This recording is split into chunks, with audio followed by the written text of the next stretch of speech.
में बाबू sir top की बर्फ़ बिक रही है 20 रुपये थैली। अस्सलाम वालेकुम दोस्तों, उम्मीद है आप सब खैरियत से होंगे। कुछ कहावतें होती हैं जो पुरानी होती हैं और बड़ी दिलचस्प होती हैं। ऐसे ही कुछ ज़माने की बात है कि लोगों ने ट्रक का नाम सुन रखा था कि ये एक बहुत बड़ी चीज़ है, और वो सोचा करते थे कि अगर गिलगित बल्तिस्तान में बड़ा ट्रक आ गया तो इसको बाज़ार में कहाँ रखा जाएगा। फिर जब गिलगित में पहली बार जीप आई और मरकज़ी बाज़ार में पहुंची तो एक बूढ़ी औरत ने हमदर्दी का इजहार करते हुए घास की गठरी उसके सामने लाकर रख दी। उसने सोचा कि ये घोड़े की तरह ज़िंदा चीज़ है जो न जाने कब से पैदल सफ़र में है और अब थक गई होगी।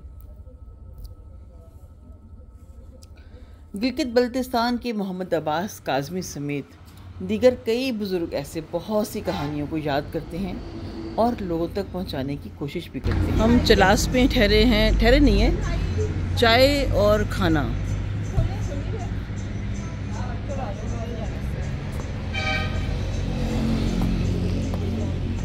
ये चलास है, हम यहाँ ठहरे हैं खाना खाने के लिए और फिर ज़ाहिर है चाय पियेंगे।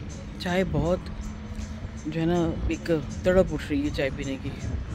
रास्ता बहुत ही फजूल था, बेकार था, गर्मी शदीद। अभी बहुत अच्छा लग रहा है, यानी कि बड़ी ठंडी हवाएं चल रही हैं और ये बिल्कुल सड़क के किनारे बना हुआ है। चीन के सरहदी इलाके काशगर से शुरू होने वाली ये शाहराह खुंजरा पास के मकाम पर पाकिस्तान में दाखिल होती है और फिर मुल्क के मुख्तलिफ हिस्सों से होती हुई हसन अब्दाल में जीटी रोड से जुड़ जाती है। बहरहाल हम बात कर रहे हैं इस वक्त शाहराह करम की, यानी जो हम दुनिया का 8वां अजूबा कहा जाता है, जिसको गिलगित बल्तिस्तान को पाकिस्तान से और पाकिस्तान को चीन से ज़मीनी रास्ते की ज़रिए जोड़ने का ख्याल सन 1956 से सन 1958 यानी कि 1956 टू 1958 तक पाकिस्तान में चीन के सफ़र तैनात रहने वाले जनरल चेंग बायो का था, जिस पर सन 1963 यानी 1963 में दोनों मुल्कों में आला सतही बात हुई। सन 1965 की जंग के बाद जब पाकिस्तानी फ़ौज के उस वक्त के चीफ़ ऑफ जनरल स्टाफ चीन के जानिब से दफ़ाई साजो सामान की फराहमी और ताउन के लिए शुक्रिया अदा करने गए तो उस वक्त चीन के सदर ने भी उन अल्फाज में एक शाहराह की तामीर का जिक्र किया कि अगर पाकिस्तान और चीन के दरमियान एक बेहतर ज़मीनी रास्ता होता तो ये इमदाद बेहतर अंदाज में पहुंच सकती थी।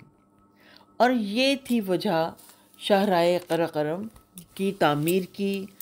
खुंजरा पास जो एक आज का एक नमूना है, उसे बनने की वो मकाम है जो चीन और पाकिस्तान को मिलाता है। तो बस हम जाते हैं खाना खाने के लिए। खाना खाने के बाद हम यहाँ से निकलेंगे और जाएंगे जगलोट। पता क्या चला कि जगलोट का रास्ता भी तकरीबन यहाँ से 2 घंटे का है। तो बस हम ताज़ा दम होकर निकलते हैं, फिर देखते हैं रास्ते के मंजर हमें क्या दिखाते हैं। 1300 किलोमीटर यानी 1300 किलोमीटर तवील इस शाहराह की बुनियाद कदीम शाहराह रेशम थी।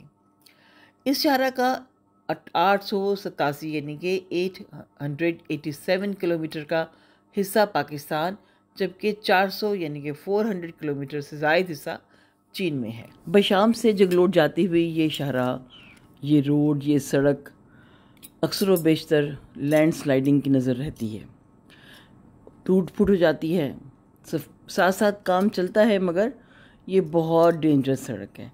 इसलिए एक ऐसी गुज़रगाह है जहाँ पे कि वक्त मुकर्रर कर दिया गया है कि एक वक्त में 200 से ज़्यादा गाड़ियाँ नहीं जा सकती। बहरहाल ये एक अच्छा दाम है, मगर इसमें तकलीफ़ बहुत है उन लोगों को जिनको पता नहीं होता कि औकात कार क्या है। यही है, या तो पहले से कहीं लिखा हुआ या कहीं पता चल जाए, ऐसा होता नहीं है। भारत इतना बड़ा मुल्क है और उसमें से कहाँ से लोग आते जाते हैं, तो ये ज़रा मुश्किल वाली बात है। बहरहाल टूरिज़म भी चलता रहेगा और रास्ते भी बनते उधरते रहेंगे।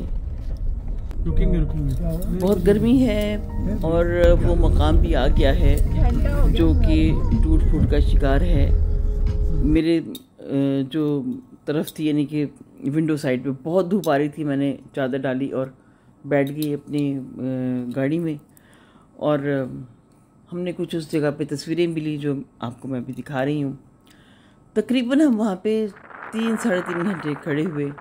बहुत रश हो गया, लेकिन फिर हम चल पड़े। मत पूछेंगे कितनी ख्वारी हुई वहाँ पे। बहुत लंबी सड़क थी, ट्रैफिक और पता नहीं क्या क्या। अल्लाह का शुक्र है वहाँ से निकले, और ये टूटे फूटे रास्ते से होते हुए हम एक बेहतर सड़क की तरफ जाने वाले हैं।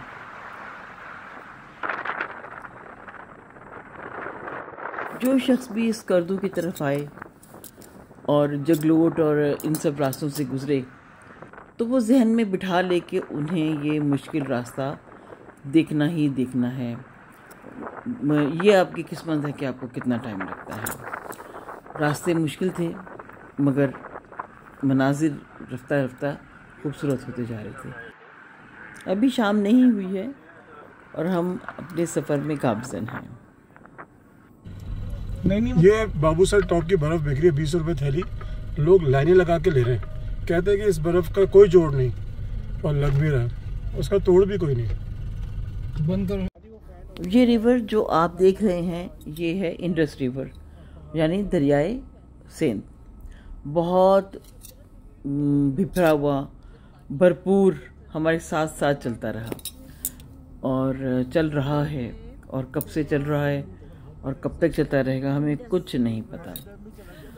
चूँकि ये मौसम ऐसा है, यहाँ पे गर्मी है, और उस हिसाब से जैसा कि हम सोच रहे थे कि मौसम अच्छा होगा, ठंड होगी, और हमने मोटे कपड़े भी रखे, लेकिन ऐसा नहीं है।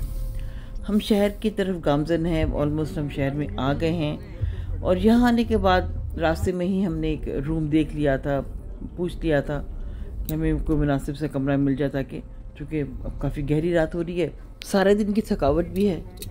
आज सारा दिन सफ़र में गुजर गया। वो जो पैच था ना, कोई 3.5-4 घंटे वाला, उसने बहुत ख्वार किया।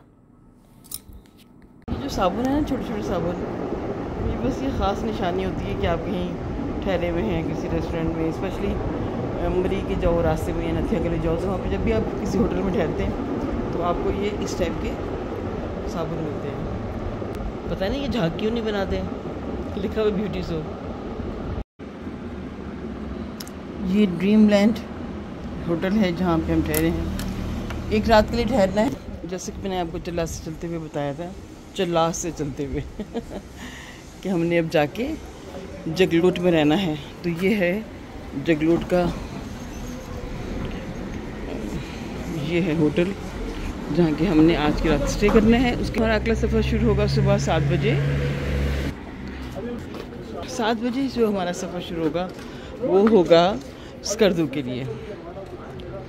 स्कर्दू जाने के लिए हमने काफ़ी पापड़ बेल रहे हैं, बहुत पापड़ बेल रहे हैं। लफ्ज़ भी मेरे पूरे नहीं अदा हो रहे, इतनी ज़्यादा थकन हो चुकी है। ज़रा फ्रेश हो जाएं, फिर खाना खाते हैं और उसके बाद सोते हैं।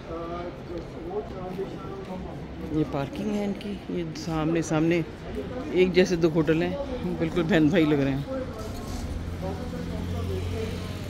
रात सोने से पहले जब बिस्तर बैठी और आज के दिन में नज़र डाली, कुछ पिक्स देखी, तो ये जगह जहाँ पे कि हम ठहरे हुए थे, रुके हुए थे, मुझे फिर नज़र आ गई। उफ़ अल्लाह, सारा दिमाग जो है ना चकरा के रह गया। तो ये जनाब होता रहता है, सफ़र का हिस्सा है।